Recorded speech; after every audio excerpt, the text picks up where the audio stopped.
보시고 다시 이 자리에 나오신 여러분들 정말 대단합니다. 우리 옆에 분하고 이렇게 인사 나눴으면 좋겠습니다. 대단하십니다. 최고이십니다. 네, 여러분들 정말 대단하십니다. 이 시간 우리 그리 아니하실지라도 주님을 찬양하는 우리 믿음의 고백으로 하나님께 올려드립시다. 우리 함께 박수 치면서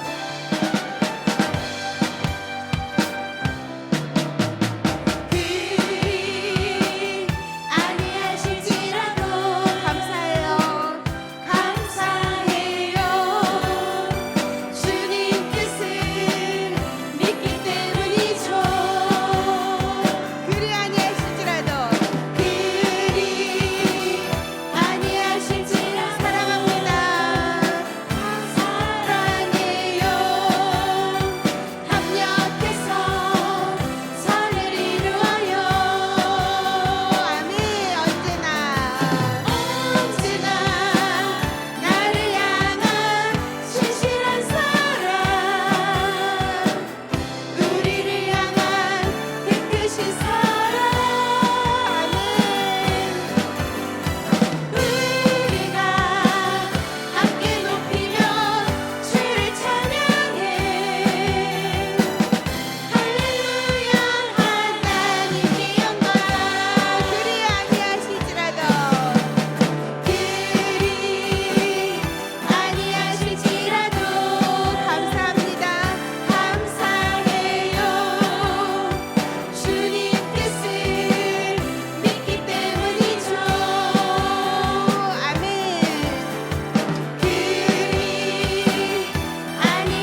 고백을 올려드립시다. 거룩하신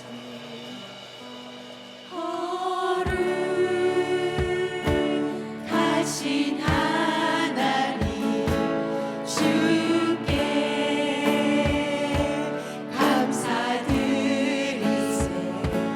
날 위해 이 땅에 오신 독생자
올해도 지금까지 인도해 주신 주님이 우리에게 은혜를 부어 주신 것을 우리가 믿습니다. 아멘. 내가 누려왔던 모든 것들이 내가 지나왔던 내가 지나왔던 모든 시간이 내가 걸어왔던 내가 걸어왔던 모든 순간이 당연한 것 아니라 당연한 것 아니라 은혜였소.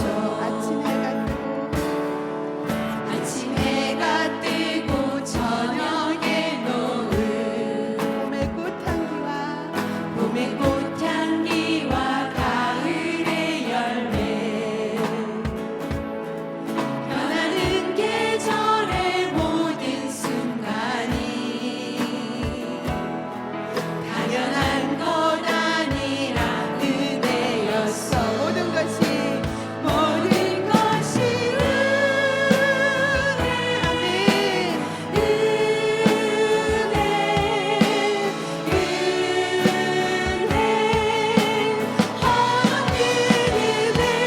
내 삶에 당연한 것 하나도 없었던 것을 모든 것이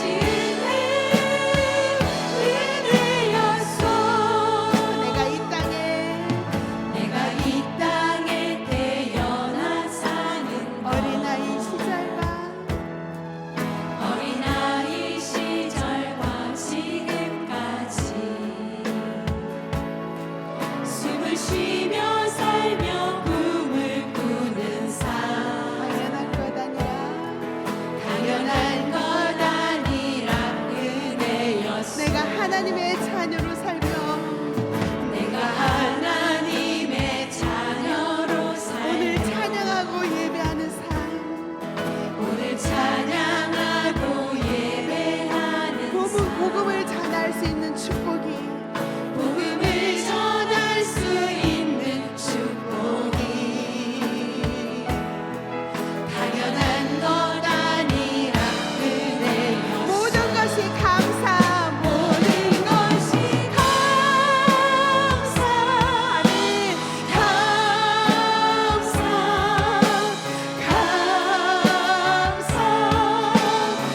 하나님 감사. 내 삶에 당연한 것 하나도 없었던 것을 모든 것이 감사 모든 것이 감사 모든 것이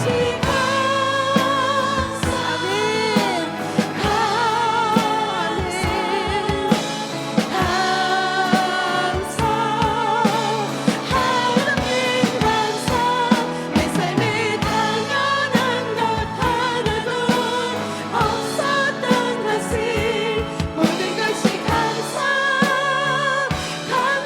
하나님 이 예배 가운데 하나님을 만나기를 원합니다. 주님 우리와 동행하시는 그 주님을 사랑합니다. 하나님 여기까지 인도해 주신 모든 것이 하나님의 감사입니다. 하나님 매일매일 감사가 넘치는 삶 살게 하여 주시옵소서. 함께 기도하며 나아갑시다. 하나님 아버지 감사합니다. 하나님 예배 가운데 하나님 우리가 감사가 넘치기를 간절히 소망합니다. 여기까지 인도하신 그 주님 앞에 늘 은혜가 넘치며 감사가 넘치는 삶으로 고백할 수 있는 우리 모두가 되게 주님 인도하여 주시옵소서.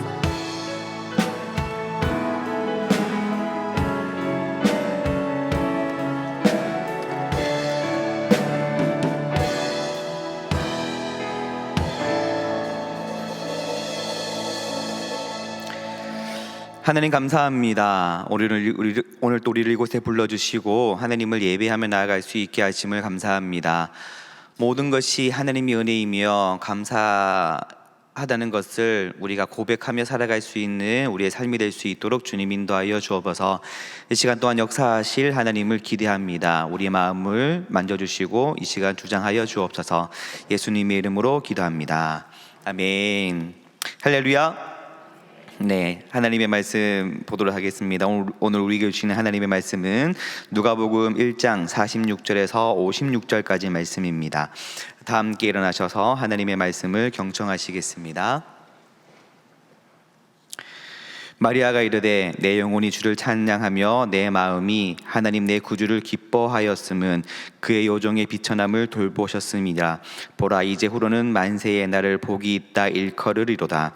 능하신 이가 큰 일을 내게 행하셨으니 그 이름이 거룩하시며 국률하심이 두려워하는 자에게 대대로 이르는도다. 그의 팔로 힘을 보이사 마음의 생각이 교만한 자들을 흩으셨고 권세 있는 자를 그 위에서 내리치셨으며 비천한 자를 높이셨고 줄이는 자를 좋은 것으로 배불리셨으며 부자는 빈손으로 내보내셨도다. 그 종 이스라엘을 도우사 긍휼히 여기시고 기억하시되 우리 조상에게 말씀하신 것과 같이 아브라함과 그 자손에게 영원히 하시리로다 하니라. 마리아가 석 달쯤 함께 있다가 집으로 돌아가니라. 이것은 하나님의 말씀입니다. 아멘. 우리 담임 목사님 말씀으로 함께 은혜 받도록 하겠습니다. 하나님은 죄로 말미암아 영원히 형벌 받을 수밖에 없는 우리 인생을 구원하시는 계획을 가지고 계셨습니다. 이 계획을 위해서 예수 그리스도를 이 땅에 보내실 때에 누구를 사용하셨느냐? 뜻밖의 정말 이름 없는 나사렛의 한 어린 소녀 마리아라는 이름 없는 소녀에게 하나님은 관심을 갖고 주목하며 보시기 시작했습니다. 하나님의 계획이 아주 이름 없는 한 어린 소녀를 통해서 이루어지는 이 모든 것들을 바라볼 때에 이 마리아라는 이 소녀는 하나님께서 천사를 통해서 말씀하여 주신 것처럼 자기 친족 엘리사벳에게 찾아가서 그와 영적인 교제를 나누면서 하나님께서 약속하신 것, 말씀하신 것을 반드시 이룰 것이라는 그 확신을 가지고 노래를 불렀습니다. 오늘 이 노래 내용이 오늘 말씀에 여러분과 나눠야 될 말씀의 내용입니다. 이 라틴어로 마니피카시라고 그렇게 부르는데 이것이 일반인들에게도 유명하게 된 것은 1723년 크리스마스에 세바스찬 바하가 이 초연함으로써 유명하게 된 노래이기도 합니다. 근데 이 마리아가 부른 이 노래는 마리아만의 노래가 아니라 오늘 하나님께서 내게 행하셨던 크신 일들, 온 세상 천하의 모든 만민에게 전해질 그 큰 기쁜 소식을 받은 바로 우리가 불러야 될 노래라는 것입니다. 왜 마리아의 노래가 마리아만의 노래가 아니라 오늘 나의 노래가 되어야 될까요? 그리고 우리가 그 노래를 부를 수 있다면 얼마나 귀하고 아름다울까요? 왜 마리아의 노래가 나의 노래가 되어야 될까요? 첫 번째로 볼 수 있는 것은 마리아의 노래는 고난 가운데 믿음으로 불렀던 노래이기 때문입니다. 마리아의 노래는 부를 수 없는 상황에서 믿음으로 불렀던 노래지요. 48절 보니까 그의 여종의 비천함을 돌아보셨음이라고 그렇게 말씀합니다.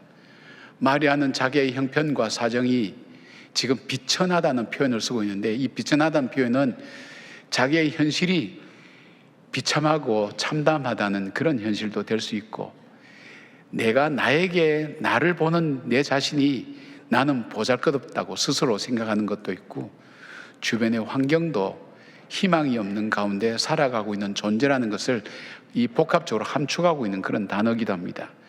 그리고 그 개인뿐 아니라 바로 그 공동체를 함께 지칭할 때도 이 표현이 주로 많이 쓰여지고 있습니다. 자기 자신이 비천하다는 거예요. 이 마리아가 누군지 성경은 소개하고 있지 않아요. 예루살렘은 로마의 속국이 되어서 식민지의 한 백성, 불쌍한 백성이 되어 있습니다. 로마의 통치를 받습니다. 그런데 예루살렘에 사는 것도 아니고 아무도 이름 없는 조그만 나사렛이라는 동네에 이름 없는 집에 13살, 14살 정도 되는 이 소녀에게 찾아오신 그 주님, 그 자기 신세를 생각할 때 비천한 거예요. 보잘것없는 거예요. 그가 나중에 기쁨으로 하나님께 감사하고 찬양 노래하는 이유 중에 하나는 비천한 나를 돌아보셨다는 거예요. 아무도 주목할 만한 것이 없는 나를 그 하나님은 주목하시고 은혜를 받은 자여 그렇게 말씀하실 때 그 은혜가 어느 날 갑자기 주어진 것이 아니라 이전부터 너를 주목하여 보아오고 지금도 은혜를 베풀고 앞으로도 은혜를 베풀 바로 그 하나님이라는 그 고백을 그 말씀을 듣고 이 고백의 찬양을 부르게 됩니다. 그만큼 자기는 비천한 가운데 있다 그렇게 얘기합니다. 한번 생각해 보십시오. 그 당시 문화로는 이 13살, 16살 되는 여자아이가 임신을 했으니까 게다가 이 남자가 누군지도 알지 못해요. 그래서 심지어는 자기도 못 믿어서 천사에게 묻습니다. 나는 남자도 알지 못합니다. 그런데 어떻게 이런 일이 나에게 일어납니까? 그럴 때에 하나님께서 천사를 통해서 말씀하시죠.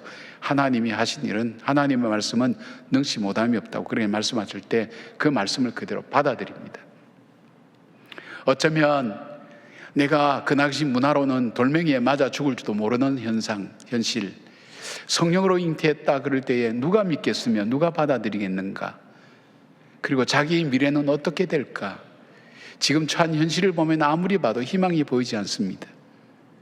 그래서 그 친족 엘리사벳을 찾아가서 그와 함께 그 사실들을 나눌 때에 그 엘리사벳이 그랬어요. 정말 하나님이 행하신 일을 믿는 너는 참 복되다고 그 축복했어요. 그 축복을 받고 믿음으로 올려드렸던 노래가 바로 이 마리아의 노래라는 것입니다. 비천한 여종, 이 48절 시작이 헬라어 원어에는 나오는데 왜냐하면이라는 이 접속사를 써서 나옵니다. 호티라고 그렇게 쓰고 있죠. 그러나 나는 비천한 여종인데 만세에 자신을 복 있는 여인이라 불려질 수 있는 이유는 그 왜냐하면 그것은 하나님께서 자기를 돌아보셨기 때문이라고 그렇게 믿었습니다. 그리고 하나님께서 그 일을 행하시고 지금도 은혜를 베푸시는 분이라는 그 믿음이 그로 하여금 비천한 가운데서 노래를 부를 수 없는 가운데서 하나님을 찬양하는 노래를 부르게 된다는 것입니다. 사랑하는 여러분, 우리의 현실이 어려운 분들이 적지 않습니다. 지금 가족 간의 갈등도 있고 직장의 문제, 사업의 문제도 심각합니다. 여러 가지 어려운 문제들이 우리의 삶에 있지만 내 형편과 내 상황을 보면 비천하다는 표현이 맞을 수도 있을지도 모르겠습니다. 그러나 하나님의 은혜가 나와 함께 한다고, 왜냐하면 내가 이 노래를 부르는 것, 왜냐하면 하나님이 나를 주목하여 보신다고, 나를 살펴주신다고, 그 은혜를 나에게 거두지 아니하시고 아무도 관심 갖지 않는 나를 하나님의 자녀 삼으시고 하나님께서 큰 일을 나를 통해서 일을 하신다는 그 믿음의 고백이 마리아로 하여금 노래하게 한 것입니다. 우리가 기쁠 때만 노래할 수 있습니까? 어떤 사람이 조사를 해봤더니 우리가 일평생 70평생으로 살펴볼 때 정말 진심으로 아무 걱정 없이 기뻐할 날이 27일 정도밖에 되지 않는다고 그럽니다. 근심과 걱정이 우리의 삶에 가득 차고 있을 때 감사의 노래를 부르고 찬양을 부를 수 있는 사람이 몇 명이나 되겠습니까? 그럼에도 불구하고 그 하나님은 지금도 나를 버리지 않고 나와 함께 계시고 그 은혜를 베푸시고 지금까지 에베네셀의 하나님, 나를 지켜오시고 여기까지 인도하신 그 하나님이 나와 함께 하신다는 그 믿음을 내가 마리아처럼 받아들이게 될 때에 노래할 수 있게 되는 겁니다. 하나님의 크신 은혜를 노래하는, 바로 마리아의 노래가 여러분의 노래되는 놀라운 은혜가 있기를 바랍니다. 두 번째, 마리아의 노래가 나의 노래가 되어야 될 이유는 이 마리아의 노래 속에는 바른 신앙 고백이 담겨져 있기 때문입니다. 46절 보니까 내 영혼이 주를 찬양하며, 47절 보니까 내 마음이 하나님 내 구주를 기뻐하였음은 이라고 평행대꾸를 이루면서 계속 말씀이 시작됩니다. 그런데 이 두 절 말씀 속에서 볼 수 있는 것은 하나님은 나의 구세주 되십니다 하는 고백과 하나님은 내 인생의 주인 되십니다 하는 주인이라는 그 고백을 함께 담고 있어요. 우리가 하나님께 드려야 될 바른 신앙 고백, 우리가 예수를 믿게 되면 반드시 통과해야 될 아주 좁은 문이 있어요. 그 문이 뭔가 하면 예수 그리스도께서 나의 구세주 되신다는 고백과 그 주님은 십자가에서 돌아가셨지만 부활하셔서 지금 살아계셔서 내 인생의 주인이 되시고 나를 통치하신다는 사실을 믿는 그 고백이 바로 나로 하여금 그리스도인이 되게 하는 첫 출발이 된다는 것입니다. 여러분, 우리가 아무리 신앙생활을 오래 하고 교회 여러 가지 일도 열심히 하고 하지만 이 고백의 문제가 해결이 안 되면 그리스도인이 아닙니다. 그리스도에 속한 사람이 아닙니다. 왜냐하면 이 고백을 통해서 비로소 주님과 나와의 관계가 드디어 시작되기 때문입니다. 이 고백이 없으면 교회에 대해서 많이 알고 예수님에 대해서 많이 알지만은 사실은 내 삶에 아무런 영향을 주지 못하고, 그리고 주님과의 관계가 시작되지가 않습니다. 시작되어야 뭐가 자라든지 성장하든지 변화가 있는데 그게 전혀가 없습니다. 베드로가 마태복음 16장 보면 여러분 고백했던 것이 있지 않습니까? 주는 그리스도시요 할 때 주라고 하는 것은 헬라어 2인칭 수라고 하는 인칭 대명사입니다. 쉽게 말하면 당신이라는 것은 나라는 걸 전제로 합니다. 그러니까 이 베드로의 고백은 지금 내 눈앞에 있는 예수님 당신은 이 뜻입니다. 그 주님은 여기서부터 관계가 형성되는 거예요. 그 관계는 내 삶을 변화시킵니다. 그 관계는 내 운명을 바꿉니다. 그 관계는 나로 하여금 축복의 삶으로 들어가게 만듭니다. 거기에서 주는 그리스도시요 살아계신 하나님의 아들이라는 그 고백을 합니다. 우리가 일생을 살면서 수많은 말을 하고 살지만 주님께서 우리가 수많은 말 다 들으신다 그랬어요. 무익한 말을 하더라도 다 심판날에 심판 대상이 된다 그랬어요. 우리 말을 다 들으시는 거예요. 들으시는 우리의 말 중에 가장 듣기를 원하시는 말씀이 바로 주는 그리스도시요 살아계신 하나님의 아들이라는 이 고백입니다.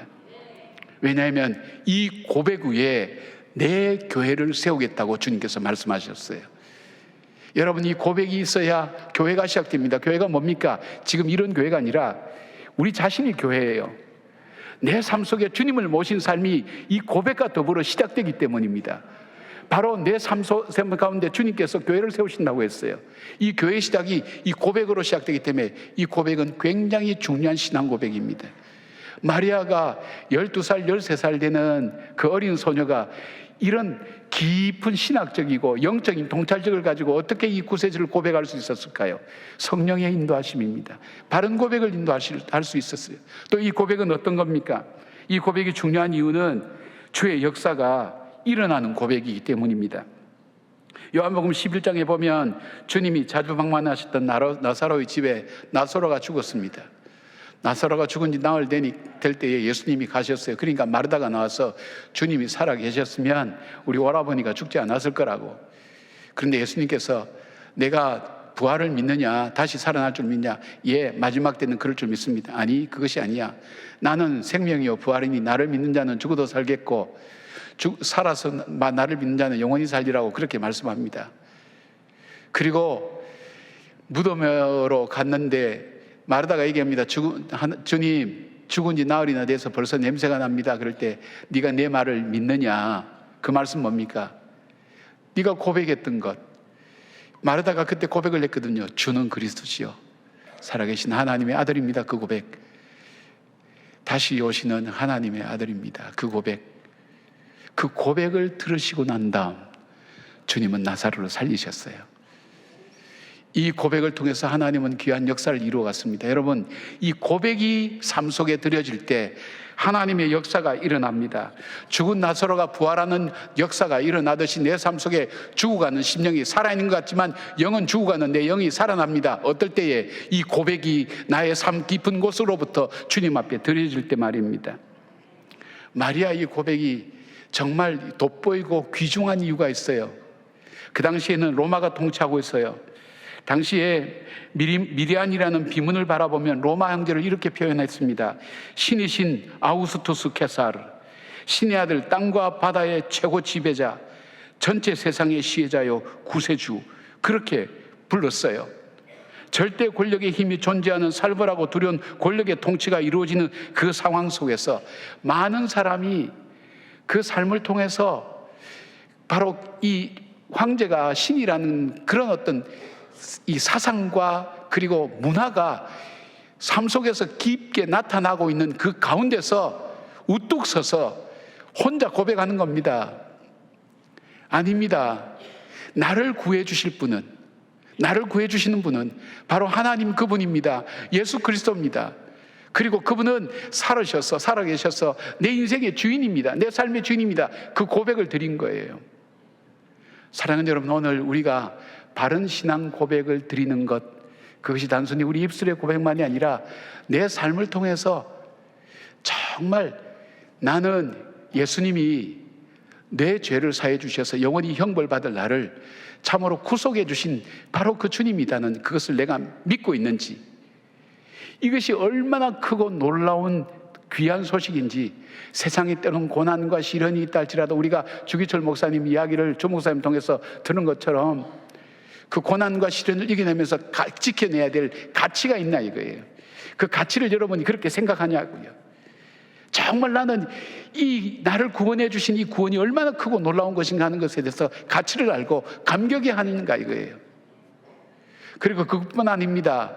그 주님이 오늘 내 삶의 주인이다. 내가 오늘 선택하고 결정하는 것 내 마음대로 하는 것 같지만 내 마음대로 아니라 주님과 상의를 하는 거예요. 주님, 내가 이런 생각이 듭니다. 주님, 내가 이런 계획을 갖고 있습니다. 이렇게 결정하기를 원합니다. 주님께서 원하십니까? 주님 인도하신 길입니까? 물어보지 않고 결정하고 선택하는 일들이 우리 삶 속에 얼마나 많습니까? 그러나 정말 이 고백이 우리 삶 속에서 삶으로 나타나기 위해서는 질문을 하셔야 됩니다. 그리고 다시 되새겨야 됩니다. 나는 정말 이 고난과 시련 가운데서도 정말 내가 인생에서 가장 가치 있는 것, 멸망당할 수밖에 없는 죄의 영원한 저주를 받을 수밖에 없는 나를 구속해 주신 십자가의 그 사랑을 나는 믿습니다. 멈추어 서서 마리아처럼, 주님, 오늘도 난 주님을 찬양합니다. 주님께서 나의 구세주 되십니다. 그리고 내 삶의 주인입니다. 그 고백을 하는 삶이 내 삶 속에 얼만큼 되냐 이거예요. 생활 속에서 그렇게 못한다면 일정 시간이라도, 절대 시간이라도 5분이라도 비워서 말씀 앞에 서야 되지 않을까요? 주승중 목사님 모셔서 하신 말씀의 결론이 뭡니까? 전 제가 내린 결론, 말씀을 보기 시작하라는 것.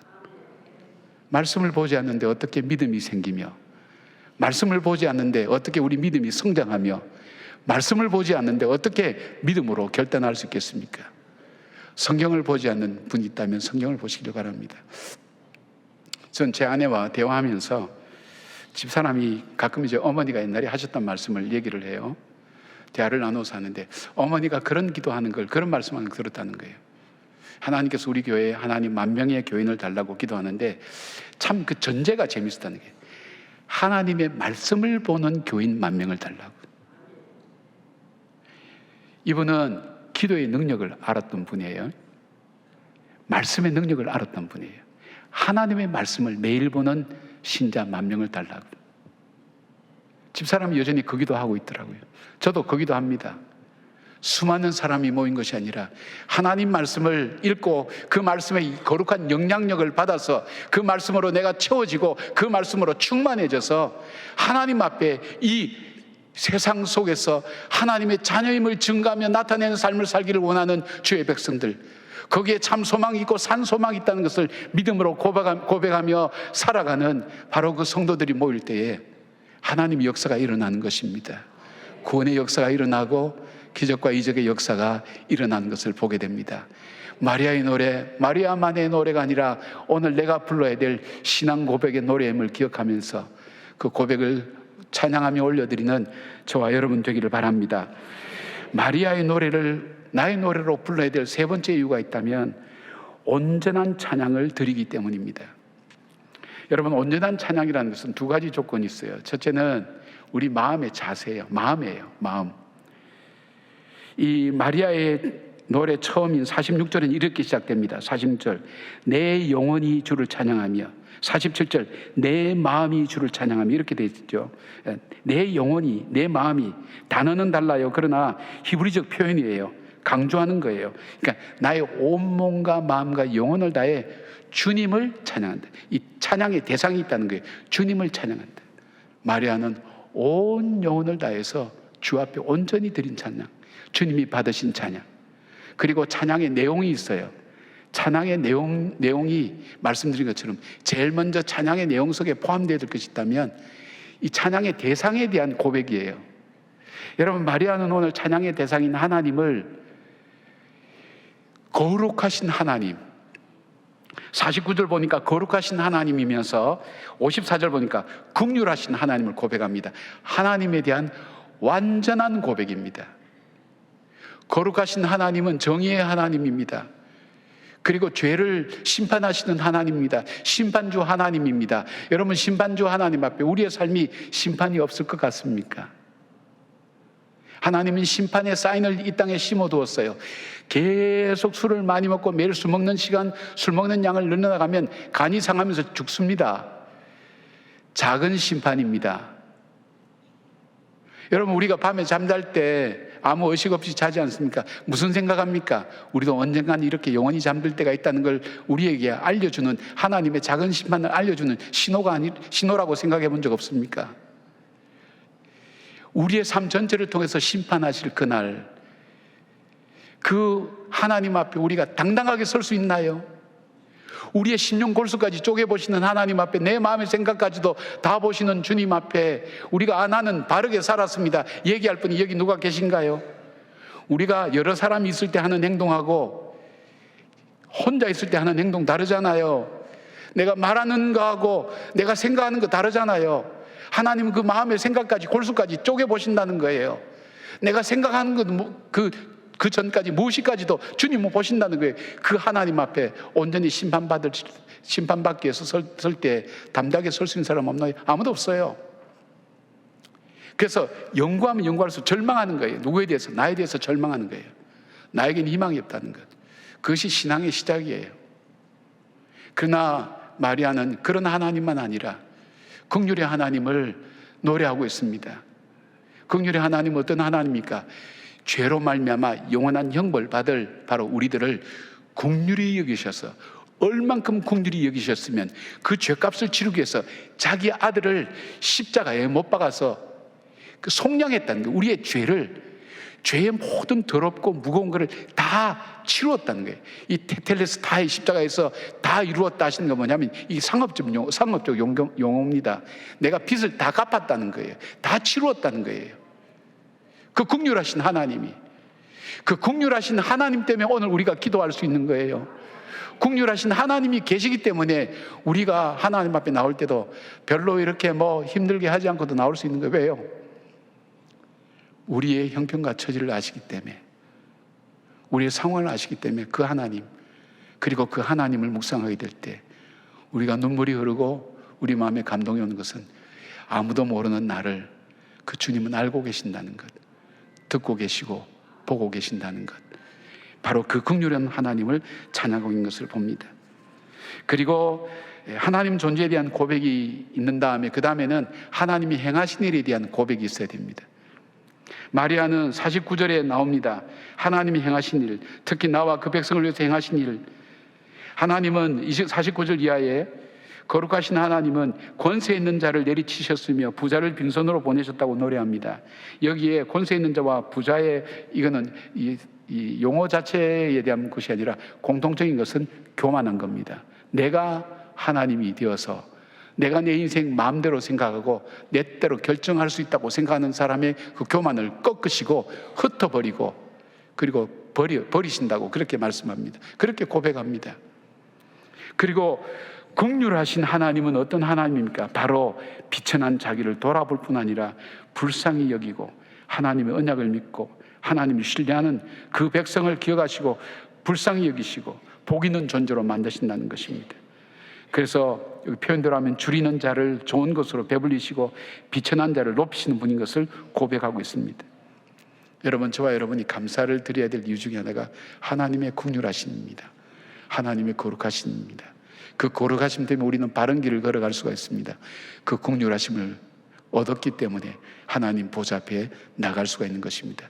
하나님이 내 인생을 통해서 해오신 일, 여러분 살아온 인생을 한번 쭉 돌아보시면서 고비고비마다 넘어왔던 그 기억에 또렷이 남아있는 그 고비에 여러분 어떻게 넘어오셨습니까? 다시 한번 돌아보면서 하나님이 행하셨다는 것을 다시 우리가 고백할 수 있다면 오늘 우리가 당하는 어려움 가운데도 이것 또한 지나가게 하시리라, 감당케 하시리라는 그 믿음 가지고 이겨나가는 그 믿음이 우리 가운데 다시금 회복될 것입니다. 그리고 세 번째는 감사가 있어야 됩니다. 감사는 하나님을 믿는 믿음에서 나오는 것입니다. 장미꽃 가시에도 감사하는 것, 하나님에 대한 신뢰와 믿음에서 나오는 것입니다. 하나님이 행하실 것을 믿는 바로 그 마리아가 바로 하나님 앞에 찬양하며 영광 돌리는 것입니다. 그리고 자연스럽게 터져 나오는 것이 찬양입니다. 그러니까 찬양이라는 것이 저절로 내가 뭐 노래 부르니까 부르는 것이 아니라 하나님, 내가 찬양의 대상에 대한 고백, 하나님이 행하신 일에 대한 인정과 받아들임, 그리고 하나님에 대한 이 감사는 칭찬이라고 얘기할 수 있어요. 하나님 잘하셨습니다. 맞습니다. 하나님이 옳았습니다. 이 감사는 바로 그겁니다. 그래서 하나님 감사합니다. 받지 못할 나에게 주신 베풀어 주신 은혜 감사합니다. 그럴 때에 자연스럽게 내 속에서 터져나오는 것이 찬양입니다. 이 찬양 들으신 여러분 되길 바랍니다. 온전한 찬양, 그 찬양을 드린 마리아이기 때문입니다. 복음성가 가수 중에 소영진 씨라는 분이 있습니다. 이분은 젊은 나이인 25살 때 만성골수성 백혈병으로 시한부 진단을 받습니다. 25살 된 젊은이에게 너 백혈병으로 이제 죽게 된다, 그렇게 판정을 받게 됩니다. 여러분, 혹시 여러분 중에도 그런 경험이 있는 분이 있을 거예요. 의심해서 병원에 갔더니 암이라고 진단받아서 치료하는 교인들 우리 얼마나 많습니까? 처음 그 얘기 들을 때 충격이 얼마나 컸을까요? 어떻게 해야 될지를 알지 못했죠. 어떻게 그래서 병원에서 이제 시킨 대로 치료를 받죠. 치료를 받다가 마커스라는 차장팀에 들어갔는데 거기서 한 형제를 만나서 사랑을 고백받고 자기 형편을 얘기했는데도 불구하고 결혼하자고 해서 결혼을 했습니다. 결혼하고 보니까 이 아이를 갖고 싶은데 병원에서는 젊기 때문에 조혈모세포 이식수술을 권유합니다. 그런데 하나의 어려움이 뭐냐면 평생 아기를 갖지 못한다는 겁니다. 그래서 치료를 중단하고 조혈모세포 그 치료를 받지 않고 바로 아기를 갖기 위해서 노력했습니다. 1년 동안 준비했지만 아기는 생기지 않았습니다. 그래서 이제 아기를 접고 이제는 치료를 계속해야 될 때 임신이 되었습니다. 딸을 임신하게 되었습니다. 근데 그 의사 얘기가 만약에 약을 끊고 바로 임신하면 기형아가 태어난다고, 그렇게 태어난다고 해서 바로 임신 안 된 것도 은혜라는 걸 뒤에 알았습니다. 그리고 딸을 순산했습니다. 근데 병원에서 들려온 얘기, 아이의 귀가 문제가 있는 것 같다고. 그 얘기를 듣는 동안 10년 동안 자기가 아팠던 것은 아무것도 아니고 나로 인해서 이 아이에게 원치 않는 어려움을 주고 있구나 하는 그 죄책감이, 엄마의 죄책감이 들어오면서 견딜 수가 없었다고 합니다. 그러면서 자기가 할 수 있는 것은 모유 수유를 하면서 아이의 귀를 잡고 하나님 앞에 계속 울면서 기도했습니다. 그렇게 울면서, 그러니까 정말 온 마음과 온 정성을 다해서 기도하는 거죠. 자기의 삶을 다해서 뼈를 깎는 기도를 하는 거죠. 그때 하나님의 음성이 자기 마음속에 들려왔습니다. 너 인생을 인도하는 것이 누구냐? 이 아이의 인생을 인도하는 것은 너가 아니라 나다. 그 응답을 받고도 자기가 확신을 못했어요. 여전히 불안하고 두려웠습니다. 여전히 걱정이 되었습니다. 한 달 뒤에 다시 검사를 하면서 아이가 정상이라는 판정을 받게 되었을 때 그때서야 자기의 모든 걸 내려놓았어요. 아, 인생이라는 게 내 손에 달려있는 게 아니구나. 그러면서 자기가 지난날 쭉 돌아볼 때 자기가 시한부 판정을 받고 신약이 개발되었고 그 약을 쓸 수 있었고 바로 의료보험이 되면서 치료비가 들어가지 않고 치료받을 수 있었고 가장 절망적일 때의 형제의 사랑을 고백받으면서 결혼할 수 있게 되었고 불가능하다고 생각했는데 기형아를 낳을 뻔했는데 바로 아이가 생기지 않는 그 실망과 좌절이 연속되었지만 그것이 축복이었다는 것을 깨닫게 됩니다. 그리고 은혜였다는 것. 이 아이를 붙들고 기도할 때 내 기도에 응답하신 하나님. 그래서 그 감격을 가지고 그 터져나오는 찬양을 글로 적었어요. 그 가사가 이렇습니다. 은혜 아니면 살아갈 수가 없네. 호흡마저도 다 주의 것이니 세상 평안과 위로 내게 없어도 예수, 오직 예수뿐이네. 지금은 완치되어서 찬양사역자로 하나님을 계속 찬양하고 있습니다. 여러분, 인생은 우리 손에 달려있지 않습니다. 이것을 깨달을 때 사람은 겸손하게 됩니다. 교만을 내려놓게 됩니다. 맞습니다, 주님. 나에게 내 인생은 달려있지 않습니다. 하나님께 있습니다. 그리고 겸손하게 하나님의 도움을 구하게 되는 겁니다. 그리고 바로 이 마리아의 노래를 부르게 됩니다. 내 손에 달려있지 않음에도 불구하고 나보다 훨씬 더 나를 복되고 아름답게 여기시는 그 하나님의 은혜가 오늘도 내 삶 속에 머물러 있다는 것. 내 고통보다도 크신 하나님, 내 낙심보다도 더 풍성하신 하나님의 은혜, 그 은혜가 내 삶 속에 머물러 있다는 그 고백을 가지고 이 노래를 부를 수 있게 되는 것입니다. 여러분, 오늘 가셔서 마리아의 노래를 한번 쭉 다시 한번 읽어보시기 바랍니다. 그리고 하나님, 나의 노래가 되기를 바랍니다. 나의 고백이 되기를 바랍니다. 마리아가 받은 그 놀라운 하나님의 행하심의 축복이 바로 저와 여러분의 축복이 되기를 바랍니다. 여러분 때문에 이 시대가 복을 받는 귀한 역사가 있기를 주 이름으로 축원합니다. 아멘. 기도하겠습니다. 그가 이스라엘 집에 베푸신 인자와 성실을 기억하셨으므로 땅끝까지 이르는 모든 것이 우리 하나님의 구원을 보았도다. 주님, 200도가 넘는 산불의 열기가 우리 삶 속에 펄펄 넘쳐서 어떻게 해야 될지 알지 못합니다. 무엇부터 해야 될지, 어떻게 헤쳐나가야 될지 알지 못하는 가운데서 마리아는 이 노래를 불렀습니다. 주님, 이 노래가 마리아의 노래가 아니라 나의 노래가 되게 하여 주시옵소서. 마리아의 노래를 나도 부르게 하여 주시옵소서. 그리하여 주의 은혜를 받은 자답게 이 세상 속에 살아가며 주 앞에 기도하며 우리가 세상에 앉을 많은 자리 중에 기도의 자리, 예배의 자리, 헌신의 자리, 섬김의 자리, 사랑의 자리에 앉을 수 있도록 우리에게 은혜와 복을 베풀어 주시옵소서. 예수님의 이름으로 기도드리옵나이다. 아멘. 할렐루야. 네, 반갑습니다. 함께 인사하도록 하겠습니다. 새벽에 보고 또 보니 참 좋네요. 네, 새벽에 보고 또 보니 참 좋네요. 네, 한 번 더 인사하도록 하겠습니다. 오늘 저녁에 만나서 3번 채웁시다. 네, 오늘 저녁 수요영성 집회이신 거 아시죠? 네, 오늘 저녁에 봐서 3번 채우시기 바랍니다.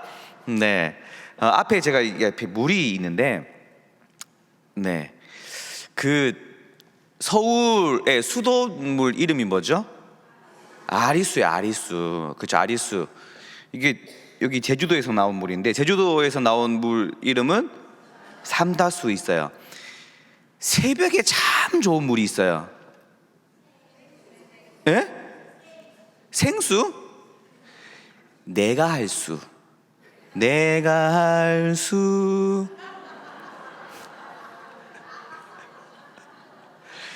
근데 이 내가 할 수는 물론 혼자 드셔도 참 좋은데, 아우, 같이 먹는 그 맛이 아우 참 좋거든요. 아, 네, 내일 또 새벽에 함께, 네, 함께 마시는 내가 할 수. 네, 내일 새벽에 또 꼭 나오시기 바랍니다. 네, 오늘 말씀의 제목은 마리아의 노래입니다. 마리아의 노래. 아이스 브레이크인데, 우리는 언제 노래가 나오나요? 또 노래를 부를 때 어떤 기분을 느끼나요? 어떤 기분일까요? 라고 아이스 브레이크를 했습니다. 어떨 때 노래가 나오나요? 예? 슬플 때? 예, 즐거울 때, 주로 즐거울 때 노래가 나오죠. 저희 애들도 있는 애들도 그 참 기분 좋고 즐거울 때 막 콧노래를 흥얼흥얼 부를 때가 있더라고요. 근데 그런 노래를 들으면은 참 기분이 좋아요. 아, 얘가 지금 참 기분이 좋구나. 우리가 보통은 노래를 부를 때 참 재밌고 즐겁고 행복할 때 그런 노래를 부른다라는 거예요.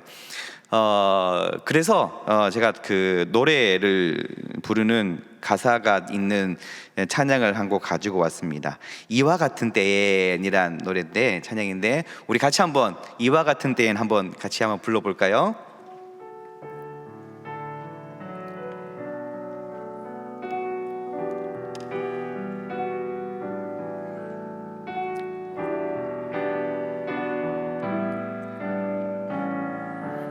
네, 이와 같은 때엔, 이와 같은 때엔 난 노래하네, 사랑을 노래하네, 주님께. 이와 같은 때엔 손 높이 드네, 손 높이 드네. 다시 한 번 더. 이와 같은 때에 이와 같은 때엔 난 노래하네 사랑을 노래하네 주님께 이와 같은 때엔 손 높이 드네 손 높이 드네 주님께 주님 사랑해요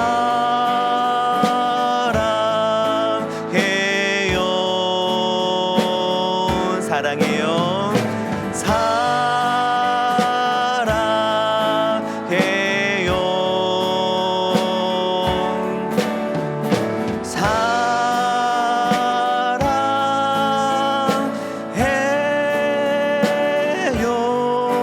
주님 사랑해요.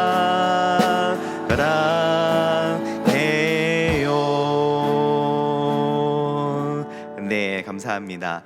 어떤 목사님이 교회에서 사역을 하고 네, 집으로 돌아갔는데 이게 지금 슬픈 내용을 시작합니다.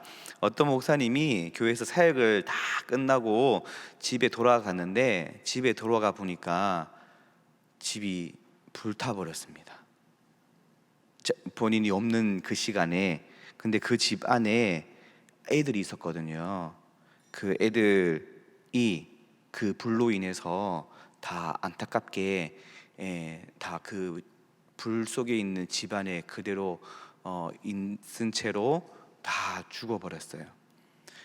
그 목사님이 통곡을 하면서 하나님 왜 나에게 이런 시련과 이 고난을 주십니까? 눈물을 흘려가며 몇 시간을 그렇게 눈물을 흘리면서 통곡을 하면서 나온 그 다음 노래를 만들었는데 그 노래가 바로 이와 같은 때엔 난 노래하네 라는 노래를 지었다고 하더라고요. 이와 같은 때엔 난 노래하네. 아마 이 마리아의 상황도 이러한 상황이지 않을까라고 생각이 되어집니다. 마리아, 우리가 잘 알고 있는 예수님의 어머니 마리아, 참 힘든 상황이었습니다. 어린 나이에 남자를 모르는 처녀가 아이를 잉태했습니다. 참 그 당시는 돌로 맞아 죽어야 하는 그런 상황이었습니다. 그러한 상황 가운데에 이 마리아는 하나님을 노래하고 있다라는 겁니다. 우리가 읽었던 누가복음 1장 46절에서 56절 그 제목을 보게 되면 마리아의 찬가라고 이렇게 제목이 붙어져 있어요. 마리아가 그렇게 노래를 하고 있습니다. 이 마리아는 고난 가운데에 믿음으로 불렀다라는 것입니다. 마리아는 자신이 비천한 존재이며 또 그 자신의 그 미래가 불확실한 상황 가운데 그 고난 가운데에 있는 상황이었지만은 그런 상황 가운데도 불구하고 하나님을 노래하고 있는 것입니다. 돌에 맞아 죽을 수밖에 없는 그러한 상황이지만 어떤 것을 노래할까요? 나의 주인은 하나님이십니다. 나는 주님의 것입니다. 비록 이러한 상황이지만 이와 같은 때이지만 나는 노래합니다 라고 마리아가 그렇게 노래합니다. 또 앞으로 다가오는 세대에 나는 복이 있는 사람이다 라고 이렇게 일컬어질 것을 기대하면서 그렇게 고백을 하고 있다라는 것입니다. 하나님을 찬양하고 있는 것이죠. 조금 전에 제가 그 아이스 브레이크를 할 때에 어떨 때 노래가 나오나요? 라고 질문했는데 대부분 즐겁고 행복하고 기쁨이 있을 때에 그렇게 노래가 나옵니다. 혹시 슬프고 고난 중에 힘든 일이 있을 때 노래를 부르신 경험이 있으신가요? 네, 아주 하나님을 향한 믿음을 진심을 다해 고백하는 것이 아마 그때 부를 수 있는 노래이지 않을까라고 생각이 되어집니다. 비록 힘든 상황이지만 어려운 상황이지만 곤고한 상황이지만 내가 해결할 수 없는 그러한 모습이지만 그럼에도 불구하고 나는 하나님을 노래합니다 라고 하나님께 나아간다는 것입니다. 또 마리아의 노래는 그 안에 어떤 게 있냐면 바른 신앙 고백이 담겨져 있다라는 것이죠. 당시에 마리아가 살던 그 당시는 로마가 전 세계를 장악하고 있는 그러한 시대였습니다. 로마 황제가 나의 구세주이며 이 세상의 주인은 로마 황제이다. 모든 사람들이 그렇게 인정을 하고 그렇게 다 고백을 하는 상황이었다라는 것입니다. 그 누구도 그것을 반박할 수 없는 그러한 시대에 살고 있는 사람이 바로 이 마리아였다는 거죠. 그런데 이 마리아는 그 시대에 뭐라고 고백하냐면 하나님을 향해서 하나님만이 나의 주인 되시고 하나님이 나의 구세주가 되십니다 라고 그렇게 고백을 하고 있다라는 것이죠. 그리고 마리아의 노래 가운데 마리아는 온전한 찬양을 고백하고 있습니다. 온전한 찬양이라는 것은 온 전심을 다해 온 힘을 다해 내 마음을 다해 뜻을 다해 찬양하는 것이 온전한 찬양이라는 것이죠. 마리아는 거룩하시고 긍휼하신 하나님을 찬양하며 그 하나님을 인정하고 있는 그러한 찬양을 부르고 있다라는 것입니다. 마리아의 상황을 한번 생각해 보셨나요? 마리아의 상황 가운데 여러분들은 이렇게 하나님을 찬양할 수 있는 그런 찬양의 고백이 나오실까요? 네, 그러한 고백이 나오는 모습이 되어야 할 것입니다. 우리 그 인도자 가이드 같이 한번 펴볼게요. 인도자 가이드를 보게 되면 1번에 문제가 있습니다. 1번, 불확실한 미래 가운데 하나님을 노래한 경험을 생각하고 함께 나누어 봅시다. 불확실한 미래 가운데 하나님을 노래한 경험을 생각하고 함께 나누어 봅시다. 제가 언제 한번 이런 말씀을 드렸던 적이 있던 것 같아요. 벌써 한 몇십 년이 지난 이야기인데 지금 이제 그 고3들 수능이 앞두고 다가오고 있잖아요. 제가 수능을 치던 그때에 수능을 쳤는데 수능 치기 위해서 매달마다 학교에서 고3 때 학교에서 매달마다 모의고사를 칩니다. 그렇죠? 모의고사 뭐 몇 월, 3월 모의고사, 4월 모의고사, 5월 모의고사, 몇 월 모의고사, 뭐 1학기 모의고사, 뭐 상반기 모의고사, 뭐 하반기 모의고사 각종 모의고사를 칩니다. 이 모의고사가 대학 수학 능력 시험을 치기 위한 모의고사거든요. 먼저 연습을 해본다는 거예요. 그래서 이 시험 준비를 이 모의고사를 통해서 다 한 다음에 대학 수학 능력 시험을 치는데 이 모의고사 때 제가 나왔던 평균 점수들이 있잖아요. 이 평균 점수들을 보고 대학 수학 능력 시험 때 나는 이 정도의 점수가 나오겠구나, 아니면은 더 높은 점수를 받기 위해서 더 열심히 이제 그 목표를 위해서 열심히 하는 그러한 모습입니다. 고3의 모습들이. 그렇죠? 근데 그 고3 1년 동안 모의고사를 몇 번의 모의고사를 쳤어요. 제가 나왔던 그 평균의 모의고사 점수가 있잖아요. 그 점수를 기대하면서 대학 수학 능력 시험을 쳤거든요. 근데 그때 문제가 아주 쉽게 나왔어요. 아이고, 얼마나 쉽게 나왔는지. 그래서 전국에 있는 고3들 전국에 있는 그 평균이 작년보다 평균이 40점이 오른 거예요. 얼마나 쉽게 나왔으면.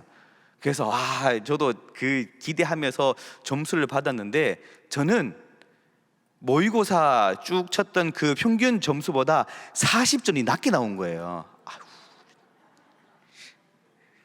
어떻게 딴 친구는 40점 올라왔는데 전 40점 떨어졌어. 이 한 주 미뤄 쓴 건지 낮게 나온, 그러니까 다른 저랑 비슷한 수준의 친구들하고는 거의 한 100점 정도 차이가 나는 거예요.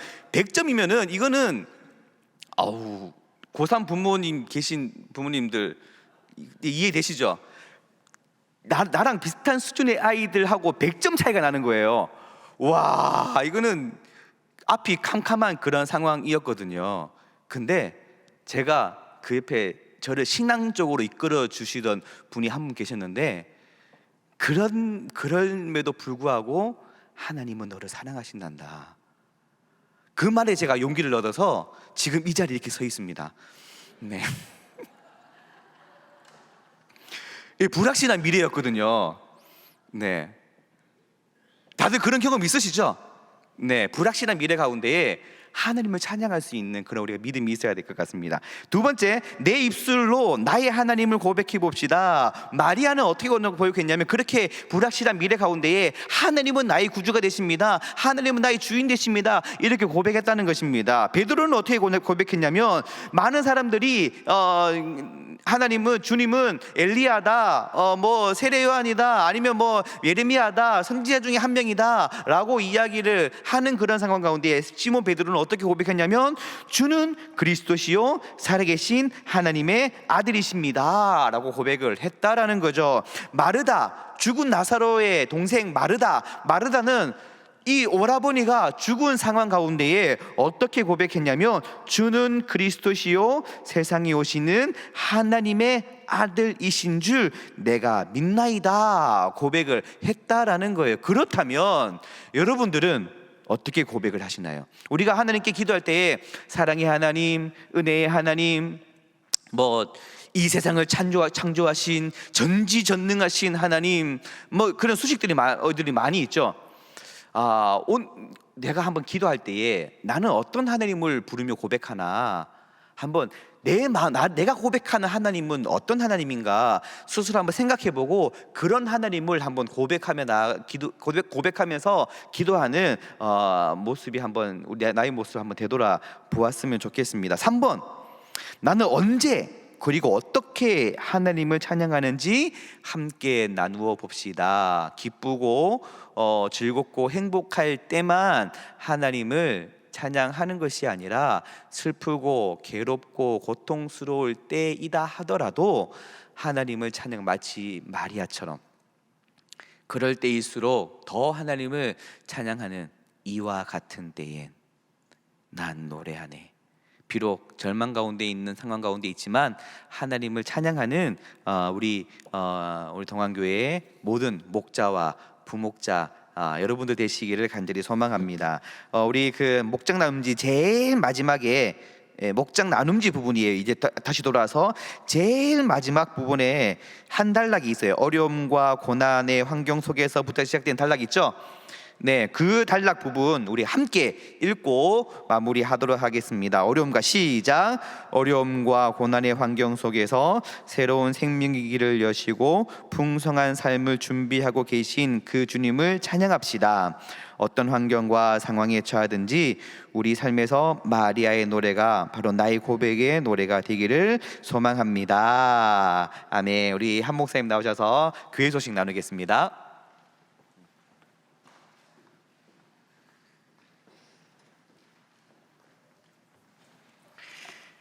예, 저는 수능 시험을 잘 봤습니다. 저 원서 딱 한 장 썼습니다. 내가 신학교 가려고 처음부터 마음 먹고 있었기 때문에 그냥 신학교 한 장 딱 쓰고 끝냈습니다. 아니, 시험을 잘 쳐서 한 장 쓴 게 아니고 원래 그냥 거기 가려고 마음 먹고 있었기 때문에. 예. 목장 모임 다들 잘하고 계시죠? 예, 우리 이달의 말씀 한번 선포하겠습니다. 예레미야 29장 11절 말씀입니다. 우리 함께 선포하겠습니다. 시작. 여호와의 말씀이니라. 너희를 향한 나의 생각을 내가 아나니 평안이요 재앙이 아니니라. 너희에게 미래와 희망을 주는 것이니라. 아멘. 추수감사 특별 새벽기도회 계속 진행되고 있습니다. 새벽마다 은혜를 많이 받고 있습니다. 이번 그 2주간이 진행되는데 특별히 이번 한 주간 동안에는 말라기 말씀으로 진행되고 있습니다. 사실은 저희가 말라기 설교를 들을 기회가 잘 없습니다. 저희도 목회자지만 말라기 설교를 할 기회도 많지는 않습니다. 말라기는 보통 저희가 11조 할 때 많이들 하거든요. 11조 봉투에 보면 거기 말라기 말씀이 적혀 있습니다.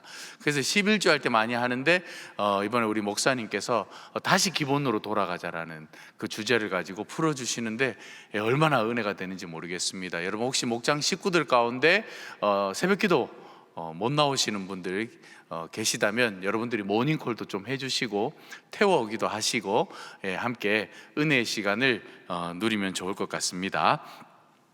성탄절 이제 앞두고 행사를 하는데 작년에 여러분 여기 BST 기억나십니까? 여기 베들레헴 스트리트 여기 거리를 이렇게 저희가 꾸며놨는데 성탄절이 지나버리니까 이게 바로 식어들더라고요. 그래서 이번에는 점등식을 일찍 합니다. 11월 1일 날 점등식을 합니다. 그래서 일찍 점등을 해서 저희가 아기 예수 오심을 대림절 기간 동안에도 정말 기다리면서 그런 의미도 좀 부여하고 하는 바람으로 좀 일찍 시작을 하려고 합니다. 그러니까 이번에는 이쪽 거리만 하는 게 아니고요, 큰 대로변에도 합니다. 저 밖에. 큰 대로변에도 하고 전체적으로 많이 꾸밀 테니까 여러분 혹시 친구들 가운데 또 이웃 가운데 교회 안 다니시는 분들, 또 교회 문턱이 높다고 생각하시는 분들 모시고 나오셔서 사진도 좀 찍으시고 예수님 이야기도 좀 하시고 그런 시간을 가지면 좋을 것 같습니다. 성탄절 우리 특별 행사도 준비하고 있습니다. 성탄절이 이번에 주일입니다. 12월 24일.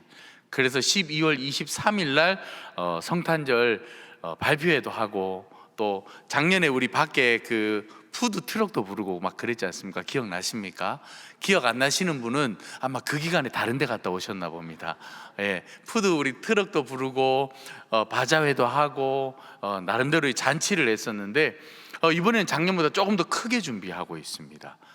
그래서 올 성탄절은 정말 우리 감사함으로, 기쁨으로 아기 예수를 또 기다리면서 복된 시간을 가지려고 하는데 여러분 함께 누리시고 동참도 하시고 또 주변에 있는 분들도 많이 모시고 나오면 좋을 것 같습니다. 중보기도학교 62기 중보기도학교 모집을 하고 있는데 조금 모자랍니다. 그래서 우리가 인원을 조금 모자라기 때문에 여러분 중보기도 학교에 많이 참여하시면 좋을 것 같습니다. 교회라는 것이 그렇고요, 나라도 그렇고요, 모든 것이 기도로 세워져 갈 수밖에 없습니다. 기도가 앞서가고 뒤따라가는 거거든요.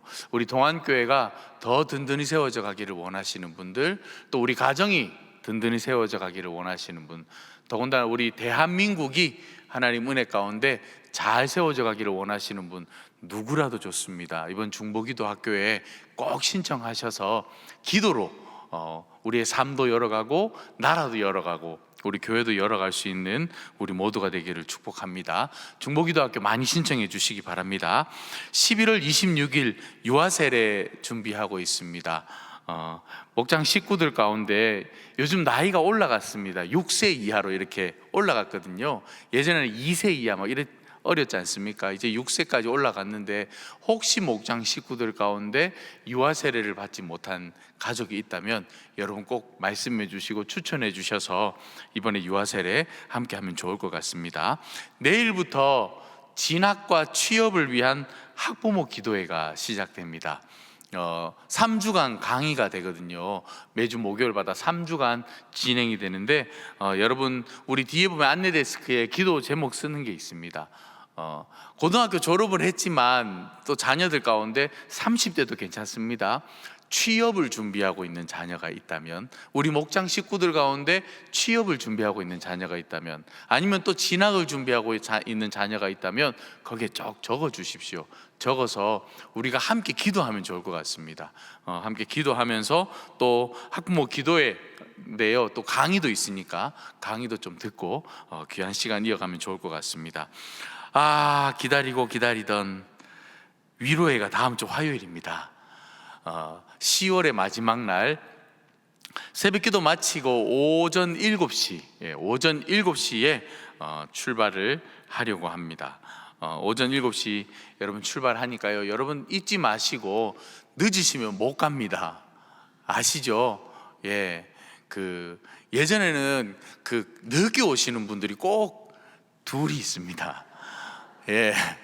그 두 분 때문에 늦게 출발하는데 이번에는 그냥 정시에 출발하려고 합니다. 그러니까 여러분 늦지 마시고 이왕이면 새벽 예배에 오셔서 새벽 예배 또 은혜 받으시고 밑에 컵라면도 준비되어 있으니까 빵도 주죠.